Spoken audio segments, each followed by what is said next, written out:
ചേട്ടാ നമസ്കാരം. നമസ്കാരം. ഒടുവിൽ നമ്മുടെ തദ്ദേശ തെരഞ്ഞെടുപ്പിന്റെ വോട്ടെടുപ്പ് ദിനം പ്രഖ്യാപിച്ചിരിക്കുകയാണ്. 9ഉം 11ഉം വോട്ടെണ്ണൽ 13-ാം തീയതി. ഇങ്ങനെയാണ് വരുന്നത്. ഇത്തവണ പൊടി പാറും എന്നുള്ള കാര്യത്തിൽ തർക്കമില്ല. കഴിഞ്ഞ തെരഞ്ഞെടുപ്പുകളെ അപേക്ഷിച്ച് ഇത്തവണത്തെ തെരഞ്ഞെടുപ്പിന്റെ പ്രത്യേകത എന്ന് പറഞ്ഞു കഴിഞ്ഞാൽ നമ്മൾ എല്ലാ തവണയും കാണുന്നതാണ് LDF UDF തമ്മിലുള്ള അങ്ങോട്ടും ഇങ്ങോട്ടുള്ള പോര്. പക്ഷെ ഇത്തവണ കുറച്ചുകൂടെ ശക്തമായിട്ട് BJP രംഗത്തുണ്ട്. കാരണം ഓരോ വർഷം കഴിയുന്തോറും BJP കൂടുതൽ കൂടുതൽ ശക്തമായി കൊണ്ടിരിക്കുകയാണ്. ഇത്തവണയെങ്കിലും കഴിഞ്ഞ തവണ അവർക്ക് ഒരു മേയർ ആകാനായിട്ട് ഒരാൾ ഉണ്ടാകും, അല്ലെങ്കിൽ ഒരു കോർപ്പറേഷൻ പിടിക്കുമോ എന്നുള്ളൊരു ചർച്ച വളരെ ഭീകരമായിട്ട് ലൈം ലൈറ്റിൽ ഉണ്ടായിരുന്നു. അത് തിരുവനന്തപുരത്തെ സംബന്ധിച്ചിടത്തോളമാണ്. തിരുവനന്തപുരത്ത് ഇത്തവണ ഞങ്ങൾ ജയിക്കും, ഞങ്ങൾ ഭരിക്കും എന്നൊക്കെ പല ആൾക്കാരും പറഞ്ഞെങ്കിലും അത് സാധിച്ചില്ല. പക്ഷേ 35 സീറ്റുകൾ കഴിഞ്ഞ തവണ തിരുവനന്തപുരത്ത് BJP പിടിച്ചു. 52 സീറ്റ് LDF പിടിച്ചു. UDF വെറും 10 സീറ്റിൽ ഒതുങ്ങേണ്ടുന്ന ഒരു സാഹചര്യം അവിടെ ഉണ്ടായി. പക്ഷെ ഇത്തവണ അങ്ങനെയല്ല. ഇത്തവണ സ്ഥിതി വ്യത്യസ്തമാണ്. കേരളത്തിൽ BJPക്ക് കിട്ടുന്ന വോട്ടുകൾ മുഴുവനും നരേന്ദ്രമോദി വോട്ടുകളാണ് എന്നാണ് ഇപ്പോഴും പല നിരീക്ഷകരും പറയുന്നത്. കാരണം BJPക്ക് കേരളത്തിൽ മോദി കഴിഞ്ഞാൽ, മോദിയാണ് ഇപ്പോഴും കേരളത്തിൽ BJPയുടെ ഫിഗർ എന്ന് പറയുന്നത്. അല്ലാതെ കേരളത്തിൽ ഇപ്പോൾ തമിഴ്നാട്ടിലേക്ക് പോയി കഴിഞ്ഞാൽ അണ്ണാമലയ്ക്ക് വേണ്ടി അവിടെ ജനങ്ങൾ വോട്ട് ചെയ്യും. പിന്നെ വേറെ ഏതെങ്കിലും സംസ്ഥാനത്തേക്ക് പോയി കഴിഞ്ഞാൽ, ഇപ്പോ മഹാരാഷ്ട്രയിൽ പോയി കഴിഞ്ഞാൽ ദേവേന്ദ്ര ഫട്നാവിസ്, ഉത്തർപ്രദേശിൽ പോയി കഴിഞ്ഞാൽ യോഗി ആദിത്യനാഥ്, അതുപോലെ ഒരു പ്രോമിനന്റ് ആയിട്ടുള്ള ഒരു ഫിഗർ BJPക്ക് ഇതുവരെ കേരളത്തിൽ രൂപീകരിച്ചെടുക്കാൻ കഴിഞ്ഞിട്ടില്ല എന്നുള്ളത് സത്യമായിട്ടുള്ള ഒരു കാര്യമാണ്. പക്ഷേ അത് രൂപീകരിക്കുന്നതിന്റെ ഒരു 90% പൂർത്തിയായി എന്നാണ് ഞാൻ വിശ്വസിക്കുന്നത്. സുരേഷ് ഗോപി ഒന്ന് സമ്മതം മൂളിയാൽ സുരേഷ് ഗോപിയെ അത്തരത്തിലൊരു പ്രോമിനന്റ് ഫിഗർ ആക്കി കൊണ്ടുവരാവുന്നതേ ഉള്ളൂ എന്നുള്ളതാണ് എന്റെ ഒരു പക്ഷം. അപ്പൊ ഈ ഒരു സാഹചര്യത്തിൽ BJP ഇത്തവണ BJPയുടെ സ്ട്രാറ്റജിയും അവരുടെ പൊളിറ്റിക്കൽ മൂവ് ഒക്കെ വളരെയധികം ചർച്ച ചെയ്യപ്പെടുന്നുണ്ട്. CPM ഒന്ന് ഭയക്കുന്നുണ്ട്. അതിന്റെ ഏറ്റവും വലിയ ഉദാഹരണമാണ് ഈ CPM BJPയുടെ ഓരോ തദ്ദേശ വാർഡുകളിലെയും അവരുടെ സ്ട്രാറ്റജികൾ, മൊത്തത്തിലല്ല, ഓരോ തദ്ദേശ വാർഡുകളിലെയും അവരുടെ സ്ട്രാറ്റജികൾ നിരീക്ഷിക്കാനായി രഹസ്യ പ്രചാരണം BJPയുടെ നിരീക്ഷിക്കാനായി കീഴ്ഘടകങ്ങൾക്ക് നിർദ്ദേശം നൽകി. പാർട്ടി ജില്ലാ ഘടകങ്ങൾക്ക് ഓരോ തദ്ദേശ വാർഡും കേന്ദ്രീകരിച്ച് BJP സ്ട്രാറ്റജി രൂപീകരിക്കുന്നു. അപ്പോ നിങ്ങൾ അത് നിരീക്ഷിക്കണമെന്ന് പറഞ്ഞ് CPM രഹസ്യ സ്ക്വാഡുകളെ നിയോഗിച്ചിരിക്കുകയാണ്. BJPയെ മാത്രം നിരീക്ഷിക്കാനായിട്ടാണ് ഈ രഹസ്യ സ്ക്വാഡ് CPM നിയോഗിച്ചിരിക്കുന്നത്. അപ്പൊ ഈ ഒരു സാഹചര്യത്തിൽ മത്സരം പൊടി പാറും എന്നുള്ള കാര്യത്തിൽ തർക്കമില്ല. നമ്മളൊക്കെ അറിയാം, ഇപ്പോ നമ്മുടെ സമ്പത്തിനെ ഇറക്കാനുള്ളൊരു നീക്കം നടക്കുന്നുണ്ട്. അത് കഴിഞ്ഞ് നമ്മുടെ ശബരിനാഥിനെ ഇറക്കി കഴിഞ്ഞു ഓൾറെഡി മേയർ സ്ഥാനാർത്ഥിയായിട്ട് നമ്മുടെ കോൺഗ്രസ്. BJP ആണെങ്കിൽ മേയർ സ്ഥാനാർത്ഥി ആരാണ് എന്ന് ഇതുവരെ പറഞ്ഞിട്ടില്ല. പക്ഷെ വളരെ പ്രോമിനന്റ് ആയിട്ടുള്ള ഫിഗേഴ്സ് ആണ് BJPയിൽ മത്സരിക്കുന്നത്. ശ്രീലേഖ IPS പോലെയുള്ള നമുക്ക് ചിന്തിക്കാൻ പോലും പറ്റാത്ത രീതിയിലാണ് BJP അത് മാനേജ് ചെയ്യുന്നതും ഓപ്പറേറ്റ് ചെയ്യുന്നതും. അപ്പൊ ഇത്തവണത്തെ തിരഞ്ഞെടുപ്പിൽ BJPക്ക് കഴിഞ്ഞ തവണത്തെക്കാട്ടിലും മുന്നേറ്റം ഉണ്ടാക്കാനായി സാധിക്കുമോ എന്നുള്ളൊരു ചോദ്യമുണ്ട്. രണ്ടാമത്തെ കാര്യം, കഴിഞ്ഞ തവണ പറഞ്ഞിരുന്നു മേയർ ആകും, ഞങ്ങൾ ജയിക്കും, ഞങ്ങൾ ഭരിക്കുമെന്ന് പറഞ്ഞിരുന്നെങ്കിൽ നടന്നില്ല. ഇത്തവണയെങ്കിലും BJPക്ക് ഒരു മേയർ ഉണ്ടാകുമോ തിരുവനന്തപുരം കോർപ്പറേഷനിൽ നിന്ന്? തിരുവനന്തപുരം കഴിഞ്ഞു കഴിഞ്ഞാൽ നമ്മൾ ഏറ്റവും കൂടുതൽ ഉറ്റുനോക്കുന്ന BJPയുടെ മുനിസിപ്പാലിറ്റി എന്ന് പറയുന്നത് പാലക്കാടാണ്. പാലക്കാട് ഓൾറെഡി BJP ആണ് ഭരിക്കുന്നത്. അവിടെ ഇപ്പോൾ ഒരുപാട് അടിയൊഴുക്കുകളും കാര്യങ്ങളും ഒക്കെ ഉണ്ട്. പാലക്കാടാണ്. അത് കഴിഞ്ഞാൽ ഏറ്റവും കൂടുതൽ, എനിക്ക് തോന്നുന്നു തിരുവനന്തപുരം കോർപ്പറേഷനും അല്ല, ഇപ്പൊ ഏറ്റവും കൂടുതൽ മാധ്യമങ്ങൾ ശ്രദ്ധ കേന്ദ്രീകരിക്കുന്നത് തൃശ്ശൂരാണ്. തൃശ്ശൂർ സുരേഷ് ഗോപിയാണ് അതിന്റെ ചുക്കാനും കാര്യങ്ങളൊക്കെ എടുത്തിരിക്കുന്നത്. തൃശ്ശൂർ പോരാത്തതിന് ഇപ്പൊ മേയർ ആയിരിക്കുന്ന ആള് BJPയുടെ മേയർ ആവാൻ തയ്യാറാണെന്ന് പുള്ളി പറയുകയും ചെയ്തു. അപ്പൊ ഇതൊക്കെ വലിയൊരു സിമ്പലാണ് എന്ന് പറഞ്ഞ മാധ്യമങ്ങൾ ഇപ്പൊ തന്നെ തുടങ്ങിയിട്ടുണ്ട്, പരിപാടിയെല്ലാം തുടങ്ങിയിട്ടുണ്ട്. അപ്പൊ എനിക്ക് തോന്നുന്നു ഇത്തവണ മാധ്യമങ്ങൾ തിരുവനന്തപുരം കോർപ്പറേഷനെ ഒരു രണ്ടാമത്തെ പട്ടികയിലിട്ടിട്ട് ഏറ്റവും കൂടുതൽ കടന്നാക്രമണം നടത്താൻ പോകുന്നത് തൃശ്ശൂർ കോർപ്പറേഷനിലേക്ക് ആയിരിക്കും. കാരണം അവിടെ ഇവർ ജയിക്കാൻ പാടില്ല എന്നുള്ളതാണല്ലോ മാധ്യമങ്ങളുടെ ഒരു രീതി എന്ന് പറയുന്നത്. അപ്പൊ മൊത്തത്തിൽ എന്ത് തോന്നുന്നു, തിരുവനന്തപുരം, തൃശ്ശൂർ, പാലക്കാട് എല്ലാം എടുത്ത് നോക്കുമ്പോൾ ഒരു ഉണർവ് ഫീൽ ചെയ്യുന്നുണ്ടോ BJPയുടെ പ്രവർത്തനങ്ങളിലും BJPയുടെ ഇപ്പോഴുള്ള ഈ തെരഞ്ഞെടുപ്പ് പ്രചാരണങ്ങളിലും എല്ലാം? കഴിഞ്ഞ തവണത്തെക്കാട്ടിലും കൂടുതൽ എന്ന് പറഞ്ഞാൽ കഴിഞ്ഞ തവണത്തെക്കാട്ടിലും കൂടുതൽ സീറ്റുകൾ നേടാനായിട്ട് സാധിക്കുമോ? ഒരു മുനിസിപ്പാലിറ്റി ഇപ്പോൾ ഉള്ളൂ, അതിൽ നിന്ന് ഒരു കോർപ്പറേഷൻ BJPക്ക് ചരിത്രത്തിൽ ആദ്യമായി പിടിക്കാൻ സാധിക്കുമോ? എന്താണ് താങ്കൾക്ക് തോന്നുന്നത്? പക്ഷേ ഇവിടെ വേറെ രണ്ട് പാർട്ടിയോടുണ്ട്. ധനുഷ് ആ പേര് പോലും പറഞ്ഞില്ല. ഇത് എന്താ ഇത്? പിണറായി വിജയൻ നയിക്കുന്ന LDF ഉണ്ട്, സതീശൻ നയിക്കുന്ന പ്രതിപക്ഷം UDF ഉണ്ട്. അവരെ കൂടെ നമ്മൾ പറയാം. ഏതായാലും ശരി, ഇപ്പൊ പറഞ്ഞത് ശരിയാണ്, വളരെ ശരിയാണ്. തീവാറുന്ന ഒരു പോരാട്ടം കുറഞ്ഞത് 2 കോർപ്പറേഷൻ കാഴ്ചവെക്കാൻ BJPക്ക് കഴിയുമെന്നാണ് നമുക്കൊരു പ്രാഥമിക വിലയിരുത്തൽ നമുക്ക് നടത്താൻ കഴിയുന്നത്. ഒന്ന് തിരുവനന്തപുരം, മറ്റൊന്ന് തൃശ്ശൂരുമാണ്. ഈ കലാകാലങ്ങളില് ആദ്യ കേരളത്തിലെ തദ്ദേശ തെരഞ്ഞെടുപ്പിൽ BJPക്ക് വട്ടപൂജ്യമായിരുന്നു. പിന്നീട് 2 സീറ്റ് നേടി. എനിക്ക് തോന്നുന്നു BJPയെ സംബന്ധിച്ച് ഒരു ലക്കി നമ്പർ ആണെന്നാണ് എനിക്ക് തോന്നുന്നത്. കാരണം എന്നൊക്കെ ഇവർക്ക് 2 സീറ്റ് കിട്ടിയിട്ടുണ്ടോ, ആ 2ൽ നിന്ന് ഒരു വലിയ കുതിച്ചാട്ടം പിന്നീട് നടത്തിയിട്ടുണ്ട്. കേരളത്തിൽ പണ്ട് 2 മെമ്പർമാർ ഇവർക്ക് ലഭിച്ചിരുന്നു. പിന്നീട് ഈ 2 എന്നുള്ളത് മാറി കഴിഞ്ഞ തവണ അവർക്ക് 22 ഗ്രാമപഞ്ചായത്തുകൾ ലഭിച്ചിരുന്നു. പിന്നീട് അത് 14 ചുരുങ്ങി. കാരണം ഈ ഗ്രാമപഞ്ചായത്തിലൊക്കെ ഈ ചാട്ടം, മറുകണ്ടം ചാട്ടം ഇതൊക്കെ വളരെ ഒരുപാട് നടക്കുന്ന ഒരു സ്ഥലം. 6 മാസം കഴിയുമ്പോൾ ഇപ്പുറത്തിരിക്കുന്ന പ്രസിഡന്റ് അപ്പുറത്ത് പോകും. ഇങ്ങനെ കുറെ സാധനങ്ങളുണ്ട് ഇതിനകത്ത്. കാരണം സ്വതന്ത്രരായിരിക്കും ചിലപ്പം, ഇല്ലെങ്കിൽ പാർട്ടി മാറി വോട്ട് ചെയ്യും, ഇല്ല വോട്ട് ചെയ്യാതിരിക്കും. ഇങ്ങനെ ഒരുപാട് പരിപാടികളൊക്കെ അത് നടക്കും. ഇപ്പൊ ലാസ്റ്റ് നമ്മൾ കണക്കെടുക്കുമ്പോൾ വെറും 12 പഞ്ചായത്തുകളിൽ മാത്രമാണ് BJP ഭരിക്കുന്നത്. അപ്പൊ അതാണ് ഗ്രാമപഞ്ചായത്തിന്റെ ഒരു കണക്ക്. ഇത്തവണ പക്ഷെ തദ്ദേശ തെരഞ്ഞെടുപ്പിന്റെ സീറ്റ് വർദ്ധിച്ചിട്ടുണ്ട്. ടോട്ടൽ 23,576 വാർഡുകളായിട്ടുണ്ട്. എല്ലാം കൂടി 1199 പഞ്ചായത്തുകളായിട്ടുണ്ട്, ഗ്രാമപഞ്ചായത്തുകളായി മാറി. നേരത്തെ 941 ആയിരുന്നു. ഇപ്പൊ അതിന്റെ എണ്ണം കൂടിയിട്ടുണ്ട്. അപ്പൊ ഈ നഗരസഭകളിലേക്ക് വരുമ്പോ കഴിഞ്ഞ തെരഞ്ഞെടുപ്പില് BJP ഒരു വലിയ മുന്നേറ്റം നടത്തി. പന്തളം നഗരസഭ നമുക്കറിയാം, ഈ ശബരിമല പ്രക്ഷോഭം ഒക്കെ കഴിഞ്ഞിട്ട് ഈ പന്തളമായിരുന്നു അതിന്റെ ഒരു പ്രഭവ കേന്ദ്രം, ഈ ശബരിമല പ്രക്ഷോഭത്തിന്റെ. അപ്പൊ പന്തളം നഗരസഭ അങ്ങനെ ചരിത്രത്തിൽ ആദ്യമായിട്ട് BJP നേടി. മറ്റൊന്ന് പാലക്കാട് നഗരസഭയാണ്. അത് അവര് മുൻപും അവരുടെ കയ്യിൽ ഉണ്ടായിരുന്ന ഒരു നഗരസഭയാണ്. അതിനകത്താണ് അവർ മുൻപോട്ട് പോകുന്നത്. തിരുവനന്തപുരം കോർപ്പറേഷനിൽ അവർക്ക് ബഹുദൂരം മുൻപോട്ട് പോകാൻ കഴിഞ്ഞു. 35ഓളം സീറ്റുകൾ നേടി. അതൊരു ചെറിയ കാര്യമല്ല അവിടെ ആ ഒരു ഇതിലേക്ക്. പക്ഷെ അന്നത്തെ ഒരു രീതിയല്ല ഇന്ന് ഒരു അന്ധമായ ഒരു പൊളിറ്റിക്കൽ ലൈനിലല്ല കുറഞ്ഞ പക്ഷം തിരുവനന്തപുരം, തൃശ്ശൂർ തുടങ്ങിയ കോർപ്പറേഷൻ ഇടങ്ങളിലെങ്കിലും, പഞ്ചായത്തിൽ ഇപ്പോഴും ചിലപ്പോൾ പൊളിറ്റിക്സിൽ ആ രീതിയിലായിരിക്കും, രാഷ്ട്രീയപരമായിട്ടോ ബന്ധുപരമായിട്ടോ ആയിരിക്കും പോകുന്നത്. പക്ഷെ കോർപ്പറേഷനിൽ അങ്ങനല്ല. കാരണം ഈ സുരേഷ് ഗോപി അദ്ദേഹം മന്ത്രി ആയതിനു ശേഷം നിരന്തരം തൃശ്ശൂർ വരുമ്പോൾ അദ്ദേഹം ഉന്നയിക്കുന്ന ഒരു വലിയ പരാതിയുണ്ട്. ഈ കോർപ്പറേഷൻ എന്റെ കയ്യിലല്ല, ഞങ്ങളുടെ പാർട്ടി അല്ല ഭരിക്കുന്നത്, അതുകൊണ്ട് എനിക്ക് ഇവിടെ ഒന്നും ചെയ്യാൻ കഴിയുന്നില്ല. ഞാൻ അനുവദിക്കുന്ന പണം പോലും ഇവിടെ അവര് ചെലവഴിക്കുന്നില്ല. അവിടെ ഒരു മാർക്കറ്റ്, ശക്തൻ തമ്പുരാൻ മാർക്കറ്റിന്റെ ഞാൻ കൊടുത്ത പൈസയിൽ കുറച്ച് ലാപ്സ് ആക്കി ഇവര്. അതായത് നഗരസഭ ഭരിക്കുന്നത് വേറൊരു പാർട്ടിയാണ്. അതുകൊണ്ട് തന്നെ സുരേഷ് ഗോപി ഇവിടെ ആളാകണ്ട, ഇല്ലെങ്കിൽ MP ഫണ്ട് ഇവിടെ ചെലവാക്കിക്കണ്ട എന്ന് പറഞ്ഞ് അദ്ദേഹം കൊണ്ടുവന്ന് പല പദ്ധതികളും നടപ്പാക്കാതെ അദ്ദേഹം നിരന്തരം അത് ഇങ്ങനെ പറഞ്ഞുകൊണ്ടിരിക്കുന്ന ഒരു കാര്യമാണ്. ഇന്നലെയോ മറ്റോ അദ്ദേഹത്തിന്റെ ബൈറ്റ് ഉണ്ട്. അപ്പൊ അതിലും അദ്ദേഹം പറയുന്നു, നിങ്ങൾ കോർപ്പറേഷൻ ഏൽപ്പിക്കൂ, അപ്പോൾ ഇതിനൊരു മാറ്റം വരും. ഈ സെയിം സാധനം തന്നെയാണ് ശ്രീമാൻ രാജീവ് ചന്ദ്രശേഖർ അദ്ദേഹം പറയുന്നത്. തിരുവനന്തപുരം കോർപ്പറേഷൻ ഞങ്ങൾക്ക് തരൂ, ഞങ്ങൾ ഇവിടെ വികസനം കൊണ്ടുവരാം.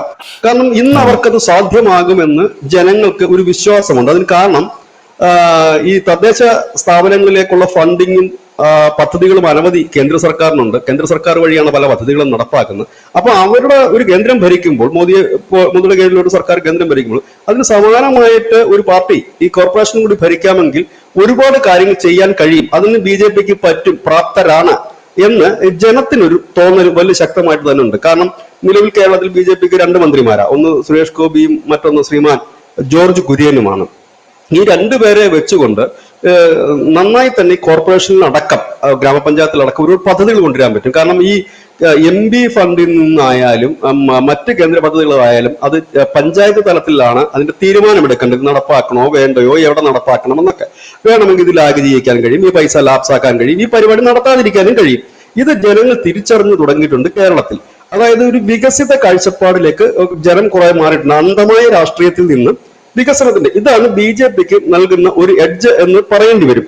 ഇവിടെ ശ്രദ്ധേയമായ ഒരു കാര്യം, തിരുവനന്തപുരം കോർപ്പറേഷനില് BJPക്ക് വലിയ മുന്നേറ്റം ഉണ്ടാക്കാൻ കഴിയുമെങ്കിലും പക്ഷെ അതത്ര ഈസി ആണോ എന്നൊരു സംശയം നിലവിലുണ്ട്. കാരണം അവിടെ ഈ കോർപ്പറേഷനിൽ വാർഡ് വിഭജിച്ചിട്ടുണ്ട്. ആ വാർഡ് വിഭജനം അത് BJPക്ക് ഒരു കീറാമുട്ടിയാകുമെന്നാണ് നമുക്ക് ലഭ്യമാകുന്ന ചില വിവരങ്ങൾ. കാരണം ചില ഈസി ആയിട്ട് ജയിക്കാൻ BJPക്ക് പറ്റുന്ന ചില വാർഡുകളൊക്കെ കീറിമുറിച്ച് CPM മറ്റൊരു രീതിയിലൊക്കെ ആക്കി എന്നൊരു പരാതി BJPയുടെ ഭാഗത്ത് തന്നെ ഉണ്ട്. അങ്ങനെ ഒരു സാഹചര്യം കൂടി ഉണ്ട്. പക്ഷെ BJP കുറച്ചുകൂടി, BJP മാത്രമല്ല എല്ലാ രാഷ്ട്രീയ പാർട്ടിയും കുറച്ചുകൂടി അവധാനതയോടുകൂടിയാണ് സ്ഥാനാർത്ഥികളെ പ്രഖ്യാപിച്ചത്. നേരത്തെ ധനുഷ് പറഞ്ഞ ശ്രീമാൻ ശബരിനാഥൻ അദ്ദേഹം മത്സരിക്കുന്നു, രംഗത്തേക്ക് വരുന്നു. ഒരു ചെറുപ്പക്കാരനാണ്, എഡ്യൂക്കേറ്റഡ് ആണ്, ഒരു യുവാവാണ്, വരുന്നു. ഇവിടെ BJP ഒരു കാര്യം ശ്രദ്ധിക്കണം. നമ്മുടെ തിരുവനന്തപുരത്തെ സംബന്ധിച്ച് നോക്കുകയാണെങ്കിൽ ഒരു അപ്പർ ക്ലാസ് എന്ന് ഞാൻ പറയുമ്പോൾ ജാതീയപരമായിട്ടല്ല, അതിവിദ്യാസമ്പന്നരും ജോലിയും ഇല്ലെങ്കിൽ ഒരു അപ്പർ ലെവലിൽ ജീവിക്കുന്ന ആൾക്കാർ ഏറ്റവും കൂടുതലുള്ള ഒരു സ്ഥലം എന്ന് പറയുന്നത് നമ്മുടെ കവടിയാറാണ്. കവടിയാർ കഴിഞ്ഞാൽ പിന്നെ ശാസ്തമംഗലമാണ് രണ്ടാം നിൽക്കുന്നത്. ആ ശാസ്തമംഗലത്ത് BJP ഒരു നല്ല സ്ഥാനാർത്ഥിയെ പ്ലേസ് ചെയ്തു. അവിടെയാണ് എനിക്ക് തോന്നുന്നു ഈ ധനുഷ് പറഞ്ഞ ശ്രീലേഖ IPS മത്സരിക്കുന്ന സ്ഥലമാണത്. കാരണം കറക്റ്റ് ആയിട്ടുള്ള, കാരണം ഇപ്പോഴത്തെ ഒരു ട്രെൻഡ് നമ്മൾ ഈ രാജ്യത്ത് മുഴുവൻ നോക്കിക്കഴിഞ്ഞാൽ യൂത്ത്, എഡ്യൂക്കേറ്റഡ് ആയിട്ടുള്ളവര്, മറ്റുള്ളവര് രാഷ്ട്രീയമല്ല നോക്കുന്നത്. തങ്ങൾക്ക് പറ്റുന്ന ഒരു സ്ഥാനാർത്ഥി, ഇവര് പോയാൽ എന്ത് നടക്കും, ഇല്ല ഞങ്ങൾ പറയുന്ന കാര്യങ്ങൾ കേന്ദ്രത്തിൽ എത്തിക്കാൻ കഴിയുമോ, കുറഞ്ഞ പക്ഷം ഇംഗ്ലീഷെങ്കിലും നന്നായിട്ട് എഴുതാനും വായിക്കാനും അറിയാമോ എന്നൊക്കെ ഒരുപാട് കാര്യങ്ങളിലേക്ക് അവർ ചിന്തിക്കും. കേപ്പബിൾ ആണോ എന്ന് ചിന്തിക്കും. അവിടെയാണ് ഇപ്പോൾ BJP ഒരു നല്ല പ്ലേസിംഗ് നടത്തിയിരിക്കും. നല്ലൊരു സ്ഥാനാർത്ഥി എന്ന് തന്നെ പറയേണ്ടി വരും. ശാസ്തമംഗലം അവിടെ അതിന് മറ്റൊരു കാര്യം കൂടെ ഉണ്ട്. ഈ കവടിയാറും ശാസ്തമംഗലം വലിയ ദൂരമല്ല. അതിനുശേഷം തിരുവനന്തപുരത്തുകാരനാണല്ലോ, അറിയാമല്ലോ. അപ്പോ വലിയ ദൂരമില്ല. അപ്പൊ ഈ കവടിയാർ ഉണ്ടാക്കുന്ന ഒരു ചലനം ശാസ്തമംഗലത്തിൽ എഫക്ട് ചെയ്യും. കാരണം അവർ നിർത്തിയിരിക്കുന്ന ശബരിനാഥ് ചെറിയൊരു ഒരു സ്ഥാനാർത്ഥിയല്ല, ഒരു അത്യാവശ്യം ഒരു പ്രഭാവം. കാരണം എപ്പോഴും നമ്മൾ ഇലക്ഷനിൽ ഒരു സ്ഥലത്ത് നിൽക്കുന്ന സ്ഥാനാർത്ഥിക്ക് അതിന് ചുറ്റുപാടുമുള്ള മണ്ഡലങ്ങളിൽ കൂടെ പ്രഭാവം ചെലുത്താൻ കഴിയും. ഇപ്പോൾ ഒരു നല്ല ഒരു സ്ഥാനാർത്ഥി നിന്നു കഴിഞ്ഞാൽ അയാളുടെ ഒരു പ്രഭാവം ഉണ്ടാകും. ആ ഒരു പ്രഭാവം ശാസ്തമംഗലത്ത് വരും. പക്ഷെ ഇപ്പോൾ അവർ ശ്രീലേഖ അവിടെ പ്ലേസ് ചെയ്തതോടുകൂടി അവിടെ ശക്തമായ ഒരു കോമ്പറ്റീഷൻ വരും. കാരണം എനിക്ക് തോന്നുന്നത് ശ്രീമാൻ ശബരിനാഥിന് ഈ കവടിയാർ കൂടാതെ ശാസ്തമംഗലത്തും അദ്ദേഹത്തിന് പ്രവർത്തിക്കുന്നതായിട്ട് വരും. അദ്ദേഹത്തിന്റെ വീടും അവിടെ ആണെന്നാണ് എന്റെ വിശ്വാസം. അപ്പം അദ്ദേഹത്തിന് അവിടെയാണ് ഇന്ദിരാഭവനും ഒക്കെ ഉള്ളത്. അപ്പൊ അവിടെ വർക്ക് ചെയ്യേണ്ടതായിട്ട് വരും. ഈ ശാസ്തമംഗലത്തേക്ക് വരേണ്ടി വരും. കാരണം ഇത് നിലനിർത്തണമല്ലോ. അപ്പൊ അങ്ങനെ ഒരു സാധനത്തിലേക്ക് അവരെ ബ്ലോക്ക് ചെയ്യിക്കാൻ കൂടി ആ സ്ഥാനാർത്ഥിക്ക് പറ്റുന്നുണ്ട് എന്നുള്ളതാണ്. അതുപോലെ തന്നെ ഈ കണ്ടുമറന്ന അല്ലെങ്കിൽ സ്ഥിരമായിട്ട് നമ്മൾ കാണുന്ന മുഖങ്ങൾ കുറെ മാറിയിട്ടുണ്ട്. കുറെ യുവാക്കളും യുവതികളും ഒക്കെ വന്നിട്ടുണ്ട് എന്ന് മനസ്സിലാക്കാൻ കഴിയുന്നു. ഇനി അതിന്റെ ഒരു നമുക്ക് ഡീറ്റെയിൽസ് ഇന്നലെയാണല്ലോ അവർ പ്രഖ്യാപിച്ചു. ഈ സ്ഥാനാർത്ഥികളെ പലരും നമുക്ക് കേട്ടുപരിചയം ഇല്ല കൂടുതലും. പക്ഷെ അതിനകത്തുള്ള സീനിയേഴ്സ് ഒക്കെ ഇപ്പോഴും തന്നെ ഉണ്ട്. അപ്പൊ അത് ഒരു വലിയ ഭാഗമാണ്. എനിക്ക് തോന്നുന്നത് ഈ തിരുവനന്തപുരത്ത് ഒരുപക്ഷെ പിന്നെ വി മുരളീധരനെ പോലെ ഒരാളൊക്കെ തിരുവനന്തപുരം കോർപ്പറേഷനിൽ BJP ഒരു കാൻഡിഡേറ്റ് ആയിട്ട് വന്നാൽ, അദ്ദേഹം കേന്ദ്രമന്ത്രിയായിരുന്നു, MP ആയിരുന്നു എങ്കിൽ പോലും അതിന്റെ ഒരു ചുക്കാൻ പിടിച്ചുകൊണ്ട് ഒരു എന്താണ് കോർപ്പറേഷന്റെ ഒരു മേയർ പദവിയിലേക്കൊക്കെ അദ്ദേഹം വന്ന് നിൽക്കാമെങ്കിൽ എനിക്ക് തോന്നുന്നു അതിന്റെ മൊത്തം പിക്ചർ ചിലപ്പോൾ ഒരുപക്ഷെ മാറിപ്പോയേക്കാം. കാരണം ഒരു സീനിയർ മോസ്റ്റ് ഒരു അടിപൊളി നേതാവ് വന്ന് നിന്ന് കഴിഞ്ഞാൽ ഒരുപക്ഷെ ഭരണം വളരെ ഈസി ആയിട്ട് പോകുമെന്ന് എനിക്ക് തോന്നുന്നു. കാരണം പിന്നെ അദ്ദേഹത്തിന് വേണമെങ്കിൽ നിയമസഭയിലേക്കോ പാർലമെന്റിലേക്കോ മത്സരിക്കാവുന്നതാണല്ലോ. കാരണം ഇതിപ്പോ പിടിക്കുക എന്നുള്ളതാണ് കോർപ്പറേഷൻ. അത് നല്ല നീക്കമായിരിക്കാം. അതങ്ങനെ ഒരു നീക്കം BJP നടത്തുകയോ ഇല്ലെന്ന് നമുക്കറിയില്ല. അത് അവരുടെ കാര്യമാണ്. ഇനി ഇവിടെ ഇടതുപക്ഷം വരുമ്പോഴേക്കും കഴിഞ്ഞ ഗ്രാമപഞ്ചായത്ത് തെരഞ്ഞെടുപ്പിൽ ഇടതുപക്ഷം ഒരു തൂത്തുവാരുകയായിരുന്നു, അക്ഷരാർത്ഥത്തില് വരികയായിരുന്നു. അതൊരു വലിയ മൂവ്മെന്റ് ആയിരുന്നു. എനിക്ക് തോന്നുന്നത് ആ ഒരു തിരഞ്ഞെടുപ്പിലാണ് കോൺഗ്രസ് ദുർബലമായതെന്ന് എനിക്ക് തോന്നുന്നു. കാരണം തദ്ദേശ തെരഞ്ഞെടുപ്പാണ് ബേസ്. അവിടെ കോൺഗ്രസ് ദുർബലമാകുകയാണ് ചെയ്തത് കഴിഞ്ഞ തെരഞ്ഞെടുപ്പിൽ. അവരെ സംബന്ധിച്ച് അതൊരു വലിയ തിരിച്ചടിയായിരുന്നു. കാരണം BJPക്ക് സീറ്റ് കിട്ടിയില്ലെങ്കിലും BJP ഒരു അത്യാവശ്യം നല്ല ശതമാനം വോട്ട് പിടിച്ചു. അത് UDFന്റെ ഏതാണ്ട് ഒരു അടിത്തറ ഇളക്കുന്ന രീതിയിലേക്ക് പോയി. LDF ജയിച്ചു എന്നുള്ളതല്ല പ്രശ്നം.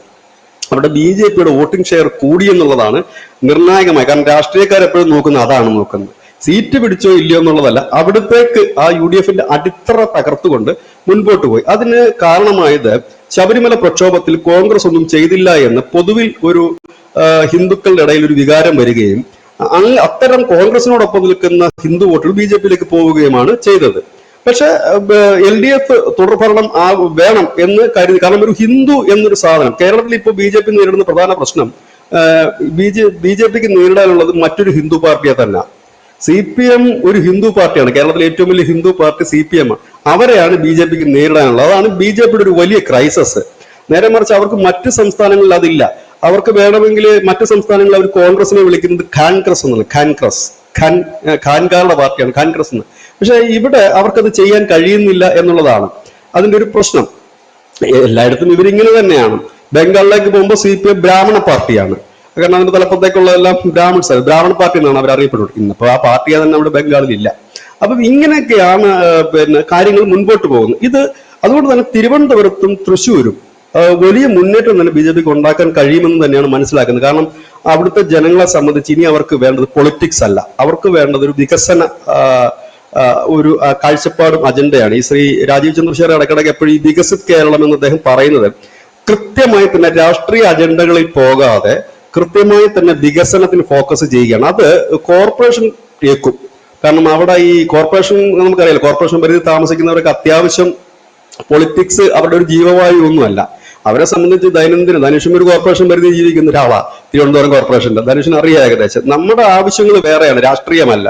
നമ്മുടെ വെള്ളം വൈദ്യുതി, മറ്റുള്ള കാര്യങ്ങള്, അങ്ങനെയൊക്കെ ഒരുപാട് കാര്യങ്ങൾ നമുക്കുണ്ട്. പ്രത്യേകിച്ച് അവിടെ തിരുവനന്തപുരത്ത് ഇനി ഒരുപാട് വികസിക്കാനുണ്ട്. ഈ തള്ളുന്ന പോലൊന്നും അല്ല അവിടെ കാര്യമെന്ന്. അവിടെ ഞാനൊരു 11 വർഷം വർക്ക് ചെയ്തൊരു വ്യക്തിയാണ് തിരുവനന്തപുരത്ത്. ഞാൻ അന്ന് കാണുന്നു ഇന്ന് ഒന്നുമില്ല, കുറെ പെയിന്റ് അടിക്കുന്നു, കുറെ റോഡ് വരുന്നു എന്നൊക്കെ ഉള്ളതിൽ കവിഞ്ഞ് അതിനപ്പുറത്തേക്ക് അവിടെ ഒന്നും നടത്താനില്ല. പണ്ട് രാജാവ് വെച്ച കെട്ടിടങ്ങൾക്ക് അപ്പുറത്തേക്ക് പുതിയ പ്രയോജനകരമായ ഒരു കെട്ടിടമോ ഒരു ഫംഗ്ഷനോ അവിടെ നടക്കുന്നില്ല. ഓക്കെ, ഇനി കെട്ടിടമൊന്നും വെക്കണമെന്നില്ല. അവിടെ എത്രയോ കാര്യങ്ങൾ അവിടെ വരാമായിരുന്നു, എത്രയോ കാര്യങ്ങൾ. ഗിന്നസ് വേൾഡ് റെക്കോർഡ് കിട്ടിയത് ബിജുചേട്ടൻ കുറച്ച് കാണുവാണോ? ആ മേയർ മത്സരിക്കുന്നില്ല എന്ന് തോന്നുന്നു അല്ലേ?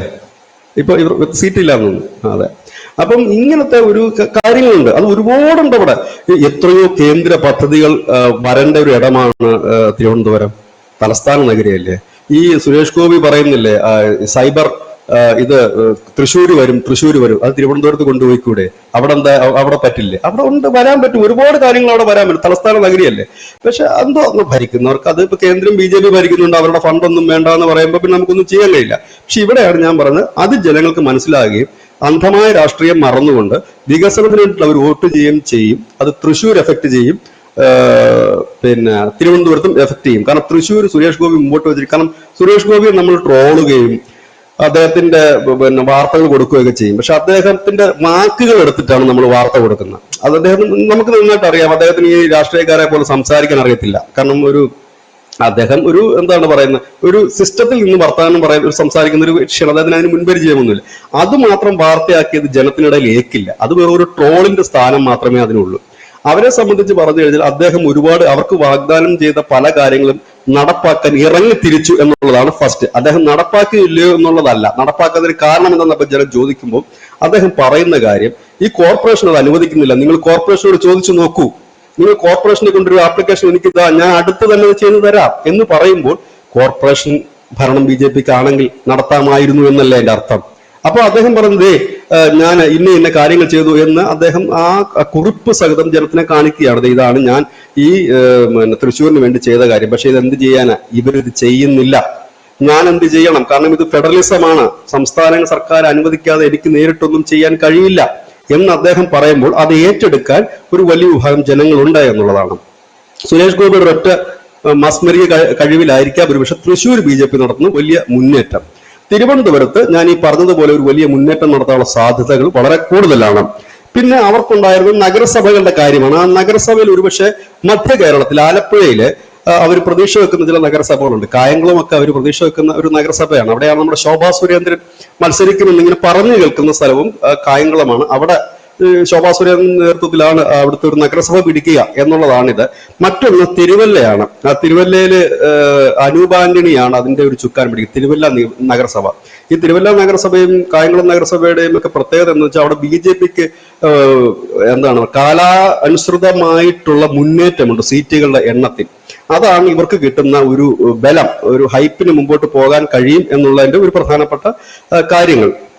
അപ്പം അങ്ങനെ ഒരു സാധനമുണ്ട്. അതുപോലെ തന്നെ പാലയിൽ ഷോൺ ജോർജിന്റെ ഒരു, എനിക്ക് തോന്നുന്നു അദ്ദേഹം പാർട്ടിയിൽ വന്ന് അന്ന് മുതൽ തന്നെ വലിയ പ്രവർത്തനങ്ങളാണ് അവിടെ നടത്തുന്നതെന്നാണ് എനിക്ക് തോന്നുന്നത്. അവിടെ അദ്ദേഹത്തിന് ഒരു വലിയ രീതിയിൽ അവിടെ ഒരു മുന്നേറ്റം ഉണ്ടാക്കാൻ കഴിയും. ഒരുപക്ഷെ അവിടെ ഭരണം പിടിക്കുമോ ഇല്ലയോ എന്ന് നമുക്ക് പറയാൻ കഴിയില്ല. ഇപ്പോഴും അത് അവിടെ ഒരു കേരള കോൺഗ്രസ് രാഷ്ട്രീയത്തിൽ ചുറ്റിത്തിരിയുന്ന ഒരു ഇടമാണത്. അവിടെ എത്രത്തോളം BJPക്ക് കടന്നു കയറാൻ കഴിയും എന്ന് എനിക്കറിയില്ല. പക്ഷെ BJPക്ക് അവിടെ കുറച്ചുകൂടി മുൻപോട്ട് പോകാൻ അത് കഴിയും. കുറച്ചുകൂടി അല്ല, നല്ല രീതിയിൽ മുൻപോട്ട് പോകാനായിട്ട് കഴിയുമെന്ന് നമ്മൾ പ്രതീക്ഷിക്കുന്നു. ഇത്തവണ BJP നേട്ടമുണ്ടാക്കാൻ പോകുന്ന ജില്ലകൾ ഏതെന്ന് ചോദിച്ചു കഴിഞ്ഞാൽ അതിൽ ഒന്ന് ആലപ്പുഴയാണ്, മറ്റൊന്ന് കൊല്ലമാണ്. കാരണം തിരുവനന്തപുരം കാസർഗോഡൊക്കെ അവർ ഓൾറെഡി അവർക്കൊരു ബേസ് ഉള്ള സ്ഥലങ്ങളാണ്. പക്ഷെ ഇത്തവണ കുറച്ചുകൂടി ചേഞ്ച് സംഭവിക്കാൻ പോകുന്ന ജില്ലകൾ ഈ പറയുന്ന ആലപ്പുഴ എന്നൊക്കെ പറഞ്ഞ CPM-ന്റെ ഒക്കെ ഒരു വിപ്ലവ മണ്ണാണ്. അപ്പൊ അവിടെയൊക്കെ ഒരു വലിയ ചേഞ്ച് ഇത്തവണ ഉണ്ടാകും എന്നുള്ള കാര്യം ഡെഫിനറ്റ് ആണ്. കാരണം കഴിഞ്ഞ തവണ BJPക്ക് കിട്ടിയ പഞ്ചായത്ത് ആയിരിക്കില്ല, അല്ലെങ്കിൽ മെമ്പേഴ്സ് ആയിരിക്കില്ല ഇത്തവണ ഉണ്ടാകുന്നത്. അപ്പൊ കൊല്ലം, ആലപ്പുഴ മേഖലയിൽ BJPക്ക് ഒരു വലിയ മുന്നേറ്റം ഉണ്ടാക്കാൻ കഴിയും. തൃശ്ശൂർ അക്ഷരാർത്ഥത്തിൽ തന്നെ ഒരു വലിയ സുനാമിയുടെ ഒരു സാധ്യതകളും കാണുന്നുണ്ട് BJPയെ സംബന്ധിച്ച്. മറ്റ് സ്ഥലങ്ങൾ എറണാകുളത്തൊന്നും ഇപ്പോൾ ഉടനെ ഒന്നും ഒരു വലിയ ചലനം BJPക്ക് ഉണ്ടായി വരും എന്ന് നമ്മൾ പ്രതീക്ഷിക്കുന്നതിൽ കാര്യമൊന്നുമില്ല. പിന്നെ ഇടുക്കിയിലും അങ്ങനെയുള്ള സ്ഥലങ്ങളുമില്ല. പക്ഷെ കോട്ടയത്ത് പതിവിൽ നിന്നും വിരുദ്ധമായിട്ട് അവിടെ ചെറു ചലനങ്ങൾ സൃഷ്ടിക്കാൻ കഴിയും. പക്ഷെ കോട്ടയത്ത് മറ്റൊരു വിഷയം കൂടിയുണ്ട്. അവിടെ BJP ഒറ്റയ്ക്കല്ല, BDJS-നെയും കൂടെ വിശ്വാസത്തിലെടുത്തുകൊണ്ട് അവർക്ക് മുൻപോട്ട് പോകേണ്ടതായിട്ട് വരും കോട്ടയം ജില്ലയെ സംബന്ധിച്ച്. കാരണം BDJS-ന് അത്യാവശ്യം സ്ട്രോങ് ഹോൾഡ് പോക്കറ്റുകളുള്ള ഒരു ജില്ലയാണ് കോട്ടയം. അപ്പോൾ അവിടെ അവർക്ക് അവരെ കൂടി വിശ്വാസത്തിൽ എടുത്ത് മുൻപോട്ട് പോകേണ്ടി വരും. കാരണം മറ്റിടങ്ങളിൽ BJPക്ക് ഒറ്റയ്ക്ക് നിന്നാലും അവർക്ക് മുൻപോട്ട് പോകാൻ കഴിയും. അതുപോലെ തന്നെ പത്തനംതിട്ടയിൽ അവർക്ക് കുറച്ച് മൂവ് ചെയ്യാനായിട്ട് കഴിയുമെന്ന് എനിക്ക് തോന്നുന്നു. കാരണം ഈ അടുത്ത കാലത്ത് ശ്രീ കെ സുരേന്ദ്രൻ അവിടെ മത്സരിച്ചത് മുതൽ BJP കുറച്ചൊക്കെ ശ്രദ്ധ പതിപ്പിക്കുന്ന ഒരു ജില്ലയാണ് പത്തനംതിട്ട. കഴിഞ്ഞ തവണ മറ്റേ അനിൽ ആന്റണി, AK ആന്റണിയുടെ മകനെ തന്നെ അവിടെ കൊണ്ടു നിർത്തി മത്സരിപ്പിച്ചിരുന്നു. അങ്ങനെ ഒരു ഇടം കൂടിയുണ്ട്. അപ്പൊ ഇങ്ങനെ, അതായത് ഈ കേരളത്തിന്റെ മാറുന്ന ഒരു പൊളിറ്റിക്കൽ ലൈൻ. പിന്നെ ഇതിനകത്ത് ശ്രദ്ധേയമായ ഒരു കാര്യമുണ്ട്. ഇത്തവണത്തെ ഈ തെരഞ്ഞെടുപ്പിൽ ഒരു ശ്രദ്ധിക്കേണ്ട ഒരു പ്രധാനപ്പെട്ട വിഷയം, ഈ ഹിന്ദു വോട്ടുകൾ ഏതാണ്ടൊക്കെ ഒരു കൺസോൾട്ടേഷനിലേക്ക് വന്നു. അത് CPM-ലേക്കും BJP-യിലേക്കും ഷിഫ്റ്റ് ചെയ്യും. കോൺഗ്രസിലേക്ക് അത് ഷിഫ്റ്റ് ചെയ്യാൻ ഒട്ടും സാധ്യതയില്ല. കോൺഗ്രസിന്റെ ഹിന്ദു വോട്ട് ഉണ്ടോ എന്ന് വെച്ചാൽ വലുതായിട്ടൊന്നും ഇല്ല. പിന്നെ മറ്റൊന്നെന്ന് വെച്ചാൽ ക്രിസ്ത്യൻ വോട്ടുകളാണ്. ക്രിസ്ത്യൻ വോട്ട് ഒരു വലിയ രീതിയിലൊന്നും BJP-യിലോട്ട് പോകത്തൊന്നുമില്ല. ചിലപ്പോൾ ഒരു 2 to 5% ചേഞ്ചസ് വരാം ചില മണ്ഡലങ്ങളിലെങ്കിൽ ക്രിസ്ത്യൻ വോട്ടേഴ്സിന്. ഈ 2 to 5 വന്നാൽ തന്നെ അത് ഭയങ്കര ഒരു ബൂമിങ് ആയിരിക്കും കൊടുക്കുന്നത്. അതായത് ഒരു 16%, 17% വോട്ടുള്ളിടത്ത് ഒരു 5% കൂടെ എക്സ്ട്രാ വന്ന 22% സീറ്റിന്റെ എണ്ണത്തിൽ വലിയ വർധനവ് ഒരു ബേസ് ആകും അവിടെ. അതിനൊരു സാധ്യത ഈ ക്രിസ്തീയ മേഖലകളിൽ ചില മണ്ഡലങ്ങളിലെങ്കിലും നമ്മൾ പ്രതീക്ഷിക്കുന്നുണ്ട്. അങ്ങനെയാണ് നമ്മുടെ ഒരു പ്രാഥമികമായ ഒരു വിലയിരുത്തൽ. അതൊരു ഗംഭീരമായ ഒരു കാര്യം തന്നെയാണ്. പിന്നെ ഈ തെരഞ്ഞെടുപ്പിൽ എനിക്ക് തോന്നുന്നില്ല UDF ഒരു വലിയ മുന്നേറ്റം ഉണ്ടാക്കാൻ UDF-ന് കഴിയും എന്നുള്ളത് തന്നെ. കാരണം അവർ തുടക്കം മുതൽ തന്നെ പരാജയപ്പെട്ടവന്റെ ഒരു മുന്നേറ്റം പോലെയാണ് എനിക്ക് പലപ്പോഴും തോന്നിയിട്ടുള്ളത്. കാരണം അവർക്ക് ആ ഒരു ഇതിൽ അതിനകത്ത് ഒരുപാട് കാര്യങ്ങളുണ്ട് ധനുഷ്യ അതിനകത്ത്. കാരണം കോൺഗ്രസിന്റെ കയ്യിൽ വേണ്ട രീതിയിലുള്ള പൈസ ഇല്ല. ഇന്നിപ്പോ കേരളത്തിൽ പൈസയുള്ള രണ്ട് പാർട്ടി CPM-ഉം BJP-യുമാണ്. കോൺഗ്രസിന് സാമ്പത്തികമില്ല എന്നൊരു പ്രധാനപ്പെട്ട കാര്യമുണ്ട്. രണ്ടാമത്തെ ഒരു കാര്യം വെച്ചാൽ കോൺഗ്രസിന്റെ ഒരു പഴയ പോലെ ഒരു മിഷനറി വർക്ക് ചെയ്യുന്നില്ല എന്നുള്ള, അവരുടെ സിസ്റ്റം വർക്ക് ചെയ്യുന്നില്ല എന്നതും ഒരു വലിയ യാഥാർത്ഥ്യമാണ്. കുറെ കൊടികളുണ്ട്, കുറച്ച് നേതാക്കന്മാരുണ്ട് എന്നുള്ളത് അല്ലാതെ അതിനപ്പുറത്തേക്ക് ഒരു ആവേശഭരിതമായ ഒരു രീതിയില്ല. പക്ഷെ നേരെ കുറച്ച് കേഡർ പാർട്ടികളായ BJP-ക്ക് CPM-നും അത് ആവോളമുണ്ട്. അവിടെ ഒരു യൂത്തും ഒക്കെ വളരെ ഇത്തവണ RSS-ഉം വളരെ സജീവമായിട്ട് ഇറങ്ങും എന്ന് കേൾക്കുന്നു. അറിയില്ല അതിനെക്കുറിച്ച്. അത് ഓരോ തെരഞ്ഞെടുപ്പിലും അവരെടുക്കുന്ന ചില നിലപാടാണ്. BJP-യെ കുറിച്ച് ചർച്ച ചെയ്തു. BJP തിരുവനന്തപുരം, പിന്നെ നമ്മുടെ തൃശ്ശൂര്, പാലക്കാടൊക്കെ, ആലപ്പുഴയും കൊല്ലത്തും വലിയ മുന്നേറ്റം ഉണ്ടാക്കാൻ സാധിക്കുമെന്ന് ബിചേട്ടൻ പറയുന്നു. പക്ഷെ നമ്മൾ കുറച്ചുകൂടെ സീരിയസ് ആയിട്ട് ഈ ചർച്ചയിൽ ഞാൻ ഫോക്കസ് കൊടുക്കുന്നത് BJP കയറണമെങ്കിൽ CPM എന്ന് പറയുന്ന പാർട്ടി തളരണം. എത്രത്തോളം സാധ്യതയുണ്ട് ഇത്തവണ? കാരണം രണ്ട് ടേം കഴിഞ്ഞ് മൂന്നാമത്തെ ടേമിന്റെ ഭരണം പിണറായി വിജയൻ പിടിക്കും എന്ന് കേൾക്കുന്നു. അപ്പോൾ തദ്ദേശ തെരഞ്ഞെടുപ്പ് മത്സരങ്ങളിലാണെങ്കിൽ പോലും തിരുവനന്തപുരത്ത് വളരെ സ്ട്രോങ് ആണ് അവര്, വളരെ സ്ട്രോങ് ആണ് അവര്. അപ്പൊ നമ്മൾ ഇത്രയൊക്കെ പറയുമ്പോൾ എന്താണ്, BJP ഇങ്ങനെ മുന്നേറുമെന്ന് പറയുമ്പോൾ സ്വാഭാവികമായിട്ടും നമുക്ക് മാത്രമല്ല അവർക്കും ബുദ്ധിയുണ്ട്. അപ്പൊ അവര് രഹസ്യ സ്ക്വാഡുകളെയൊക്കെ നിയോഗിച്ചിരിക്കുകയാണ്, ഒന്നാമത്തെ കാര്യം. രണ്ടാമത്തെ കാര്യം, മേയർ ആര്യ ഭരിച്ച് ശക്തമായിട്ടുള്ള ആന്റി ഇൻകംബൻസി ഉണ്ട്, ഉറപ്പായിട്ടും അതുണ്ട്. കാരണം ഞാൻ തിരുവനന്തപുരം കോർപ്പറേഷനിൽ താമസിക്കുന്നതുകൊണ്ട് എനിക്കറിയാം. കാരണം ഇവരുടെ 5 കൊല്ലത്തെ ഭരണത്തിന്റെ ഇടയിൽ വീടുകളിൽ വെള്ളമൊക്കെ ഇല്ലാതായി കഴിഞ്ഞാൽ 5, 6, 7 ദിവസങ്ങളാണ് വെള്ളം ഇല്ലാതാകുന്നത്. 5, 6, 7 ഫ്രസ്ട്രേറ്റഡ് ആയി പോകും നമ്മൾ, വളരെ ഫ്രസ്ട്രേറ്റഡ് ആയി പോകും. പോരാത്തതിന് എന്തോരം അഴിമതികൾ ഉണ്ടായിട്ടുണ്ട്, ഒരുപാട് അഴിമതികൾ ഉണ്ടായിട്ടുണ്ട്. മേയർ ആര്യയുടെ ഭരണത്തിന് കീഴിൽ മേയർ ആര്യ കേൾക്കാത്ത വിമർശനങ്ങളൊന്നുമില്ല. പക്ഷെ ചിലപ്പോൾ ചരിത്രത്തിൽ ഇത്രയും വിമർശനം കേട്ട ഒരു മേയർ ഉണ്ടോ എന്ന് എനിക്കറിയില്ല. അത്ര വിമർശനങ്ങളാണ് മേയർ ആര്യ കേട്ടത്. ഒരുപാട് അഴിമതികൾ, സ്വജനപക്ഷപാതം എല്ലാം കൊണ്ട് കുത്തി നിറഞ്ഞൊരു ഭരണമാണ്. എന്നിട്ടും അവർ കോൺഫിഡൻസിലാണ്. എന്നിട്ടും ആ കോൺഫിഡൻസിന്റെ ഒരു പ്രധാനപ്പെട്ട കാരണം, തിരുവനന്തപുരം കോർപ്പറേഷനിൽ ഞാൻ ജീവിക്കുന്നതുകൊണ്ട് എനിക്കറിയാൻ പറ്റിയിട്ട് അത് SDPI ആണ്. SDPI പല പോക്കറ്റുകളിലും പല വാർഡുകളിലും ശക്തമാണ്. ഇപ്പോൾ ഉദാഹരണത്തിന് എൻ്റെ വാർഡ്, ഞാൻ വോട്ട് ചെയ്യുന്ന വാർഡിൽ കഴിഞ്ഞ തവണ 160 വോട്ടിനാണ് അവിടുത്തെ സ്ഥാനാർത്ഥി തോറ്റുപോയത് BJP-യുടെ. എങ്ങനെ തോറ്റുപോയി? SDPI വോട്ട് ചെയ്തിട്ടാണ് തോറ്റുപോയി. SDPI വോട്ടെല്ലാം കൂടെ അവർ CPI-ക്ക് ചെയ്തു. അങ്ങനെയാണ് തോറ്റുപോയത്. 160 വോട്ട്. വലിയ മുന്നേറ്റം ഉണ്ടാക്കാൻ സാധിച്ചിരുന്നുവെങ്കിലും പക്ഷേ അത് തോറ്റുപോയി. ഇത്തവണയും അരയും തലയും മുറുക്കി SDPI ഇറങ്ങുകയാണ്. അതാണ് CPM-ന്റെ തുറുപ്പ് ചീട്ടെന്ന് പറയുന്നത്. ശക്തമായ രീതിയിൽ BJP ജയിക്കും, BJP ഭരിക്കും എന്ന് തോന്നലുണ്ടാകുന്ന കോർപ്പറേഷനിലും മുനിസിപ്പാലിറ്റികളിലും വാർഡുകളിലും എല്ലാം തന്നെ വിജയേട്ടൻ ശ്രദ്ധിച്ചാൽ മനസ്സിലാവും. അപ്പോൾ UDF LDF മത്സരമാണെങ്കിൽ അവിടെ വലിയ ഹൈപ്പൊന്നുമില്ല. സാധാരണഗതിയിൽ ആ മത്സരം നടക്കും, വലിയ ചർച്ചയില്ല, കാര്യങ്ങളൊന്നുമില്ല. പക്ഷേ BJP ജയിക്കുമെന്ന് തോന്നുന്ന വാർഡുകളിലാണെങ്കിൽ വലിയ ഹൈപ്പാണ് അവിടെ ഉണ്ടാകുന്നത്. മാധ്യമങ്ങളെല്ലാം അതിനെ മാത്രം കോൺസെൻട്രേറ്റ് ചെയ്യും. ഉദാഹരണമാണ് സുരേഷ് ഗോപി. തൃശ്ശൂരിൽ ഇപ്പോൾ 19 MPമാരുണ്ടായിട്ട് സുരേഷ് ഗോപിയുടെ പറയാൻ മാത്രമാണ് മാധ്യമങ്ങൾ. അതുപോലെ ഇവർ അതിൽ മാത്രം കോൺസെൻട്രേറ്റ് ചെയ്ത് വലിയൊരു ഹൈപ്പ് ക്രിയേറ്റ് ചെയ്യും. അത് മാധ്യമങ്ങളുടെ ഒരു സ്ട്രാറ്റജിക് മൂവ് ആണ്. കാരണം ഇങ്ങനെ ഇവർ ജയിക്കാൻ പോകുന്നുണ്ട്, ശ്രദ്ധിച്ചോളൂ. മഞ്ചേശ്വരത്ത് നമ്മുടെ സുരേന്ദ്രൻ 83 വോട്ടിന് തോൽപ്പോഴും ഒരു ഓഡിയോ ക്ലിപ്പ് ആ സമയത്ത് പുറത്തു വന്നില്ല, 83 വോട്ട്. അതായത് നിങ്ങൾ എല്ലാവരും സുരേന്ദ്രന് നമ്മളെ വോട്ട് സ്പ്ലിറ്റ് ആവരുത്, വോട്ട് സ്പ്ലിറ്റ് ആയാൽ സുരേന്ദ്രൻ ജയിക്കും, ഫുൾ കണക്ക് എന്റെ കയ്യിലുണ്ട്. അത് ചിലപ്പോൾ വിചേട്ടൻ കേട്ട് കാണും ആ ഓഡിയോ ക്ലിപ്പ്. ആ ഫുൾ കണക്ക് എന്റെ കയ്യിലുണ്ട്, സുരേന്ദ്രനെ ജയിപ്പിക്കരുത്, നമ്മൾ എല്ലാവരും ഈ കമ്മ്യൂണിറ്റിയും ഈ ഇതിനോടുള്ള പാർട്ടികളും എല്ലാവരും ഇന്ന ആൾക്ക് വോട്ട് ചെയ്യണം എന്ന് പറഞ്ഞാണ് വെറും 83 വോട്ടിന് സുരേന്ദ്രൻ അവിടെ തോക്കുന്നത്. അപ്പൊ അതുപോലെ എന്റെ വാർഡിൽ നടക്കും ഇവര് ശക്തമാണ്. ഇവര് കൃത്യമായിട്ട് ക്രോസ് വോട്ട് ചെയ്ത് ഇവരെ ഈ ഭരണത്തെ നിലനിർത്താനുള്ള ഒരു പണിയും അവർ നിർത്തുന്നുണ്ട്. അപ്പൊ അത് ബി ജെ പിക്ക് ഒരു വലിയ വെല്ലുവിളിയാണ്. ഇതെങ്ങനെ ബി ജെ പി മറികടക്കും എന്നുള്ളൊരു ചോദ്യം വലിയൊരു ചോദ്യമാണ്. ധനുഷ് പറഞ്ഞത് വളരെ കറക്റ്റാണ്. അതാണ് കാലാകാലങ്ങളിൽ കേരളത്തിൽ നടക്കുന്നത്. പക്ഷെ ഇത്തവണ UDF-ന്റെ ഭാഗത്ത് നിന്ന് അങ്ങനെ ഒരു ക്രോസ് വോട്ടിംഗ് ഉണ്ടാകില്ല എന്നവര് പരസ്യമായി തന്നെ പറഞ്ഞു കഴിഞ്ഞിരിക്കുന്നു. കാരണം BJP-യെ തളയ്ക്കുവാൻ ഞങ്ങൾ ഇനി ഞങ്ങളുടെ വോട്ടുകൾ LDF-ന് മറിച്ചു കൊടുക്കുന്ന ഒരു പരിപാടിയില്ല. കാരണം ഒന്ന് അവർ ക്ഷയിച്ചു, തകർന്നു. ഇനി അവസാന ആണിക്കല്ലും കൂടെ ഉരുക്കൊണ്ട് പോകണ്ടല്ല എന്നിട്ട് അവരത് ചെയ്യില്ല. പിന്നെ SDPI-യുടെ കാര്യം, SDPI-യുടെ ഒരു കാര്യം എന്ന് പറഞ്ഞു കഴിഞ്ഞാൽ ഇതിനകത്തൊരു യാഥാർത്ഥ്യം ഉണ്ട്. പക്ഷെ എനിക്കത് മനസ്സിലാക്കാൻ കഴിയുന്നത് SDPI-യെ സംബന്ധിച്ചും മുസ്ലിം ലീഗിനെ സംബന്ധിച്ചും ഒരു ന്യൂനപക്ഷ വോട്ടർമാരെ സംബന്ധിച്ചും അവർക്ക് UDF തകർന്നാൽ പിന്നെ അവർക്ക് സംബന്ധിച്ച് BJPയുടെ സെയിം സാധനം തന്നെയാണ് CPM എന്നൊരു പൊതുധാരണ അവർക്ക് പൊതുവായിട്ടുണ്ട്. അതായത് തങ്ങൾ തന്നെ വോട്ടിട്ട് ജയിപ്പിച്ചവർ തങ്ങളെ തന്നെ പിടിച്ച് കേന്ദ്രത്തിന് കൊടുക്കുമോ എന്നൊരു ഭയമുണ്ട്. കാരണം കഴിഞ്ഞ 5 വർഷക്കാലത്തിനിടയ്ക്ക് നമ്മൾ കണ്ടതും അതാണ്. നിരന്തരം NIA-യുടെ അടക്കമുള്ള ഏജൻസികളുടെ റെയ്ഡ് പോപ്പുലർ ഫ്രണ്ട് കേന്ദ്രങ്ങളിൽ, കഴിഞ്ഞ ദിവസമാണ് പോപ്പുലർ ഫ്രണ്ടിന്റെ പ്രധാനപ്പെട്ട കേന്ദ്രങ്ങളെല്ലാം റെയ്ഡ് ചെയ്ത് തൂത്തുവാരിക്കൊണ്ട് പോയി. ഇതിനകത്ത് ഈ SDPI-യുടെ ഇടയിൽ വലിയൊരു പ്രതിഷേധം ഉണ്ട്. അതായത് തങ്ങളുടെ കാലന്മാരെ തങ്ങൾ തന്നെ ജയിപ്പിച്ചു വിടുക. കാരണം അവർ ആദ്യം കോൺഗ്രസും പിന്നീട് ഇവരും പറയുന്ന ഒരു പ്രധാനപ്പെട്ട കാര്യം, ഇത് മുണ്ടെടുത്ത മോദിയാണ്. മോദി അവിടെ നിന്ന് ഒരു ഓർഡർ ഇട്ട് കഴിഞ്ഞാൽ കൃത്യമായി പിണറായി അത് ചെയ്തു കൊടുക്കുന്ന ഒരു വ്യക്തിയാണ്. കാരണം അവർക്ക് അതിന്റെ യാഥാർത്ഥ്യം കൃത്യമായി തന്നെ അറിയാം. അതുകൊണ്ട് തന്നെ പഴയതുപോലെ കഴിഞ്ഞ പ്രാവശ്യത്തെ തെരഞ്ഞെടുപ്പുകൾ കേരളത്തിൽ ഉടനീളം ഈ മുസ്ലിം വോട്ടുകൾ ഒരുപക്ഷെ LDF-ലേക്ക് പോകുമോ എന്നൊരു സംശയമുണ്ട്. ഒന്നാമത്തെ കാര്യം. രണ്ടാമത്തെ കാര്യം, ഈ പഴയതുപോലെ അല്ല ഹിന്ദു വോട്ടുകൾ, ക്രിസ്ത്യൻ വോട്ടുകൾ, അവരെ സംബന്ധിച്ച് നിലനിൽപ്പിന്റെയും കൂടി ഒരു പ്രശ്നം ഇപ്പോൾ അവർക്ക് യാഥാർത്ഥ്യമാകുന്നുണ്ട്, ബോധ്യമാകുന്നുണ്ട്. അപ്പൊ അതുകൊണ്ട് തന്നെ ആ ഒരു ഹിന്ദു കൺസോൾട്ടേഷൻ കുറഞ്ഞ പക്ഷം ഈ പല ജില്ലകളിൽ, അതായത് മുൻപ് നമ്മൾ കാണാത്ത ജില്ലകൾ, ഞാനത് എസ്പെഷ്യലി ആലപ്പുഴ തന്നെ എടുത്തു പറയാൻ കാരണം ഹിന്ദു പോപ്പുലേഷൻ കൂടുതലുള്ള ഒരു ജില്ലയാണ്. പ്രത്യേകിച്ച് ഈഴവ കമ്മ്യൂണിറ്റീസ് ഏറ്റവും കൂടുതലുള്ള ജില്ലയാണ്. ഇവിടെ ഇടതുപക്ഷത്തിന്റെ ഒരു കോട്ടയാരം ജില്ലയാണ്. അവിടെയൊക്കെ ഇപ്പം വലിയ രീതിയിലുള്ള ഒരു ചേഞ്ചസ് നടന്നിട്ടുണ്ട്. അപ്പൊ അതിനർത്ഥം തന്നെ ഇടതുപക്ഷത്തിനോടൊപ്പം നിന്നവർ പോലും തന്നെയാണ്. അതായത് ഇവിടെ ഹിന്ദുവിനെ സംബന്ധിച്ച് ഇപ്പോൾ 2 ഓപ്ഷനേ ഉള്ളൂ, ഒന്നുകിൽ CPM അല്ലെങ്കിൽ BJP. ഇതിനകത്ത് എങ്ങനെയാണ് ഈ ഹിന്ദു വോട്ടുകൾ പോകുന്നത് എന്നുള്ളതാണ് ഇനി നമുക്ക് കാത്തിരുന്ന് കാണേണ്ടത്.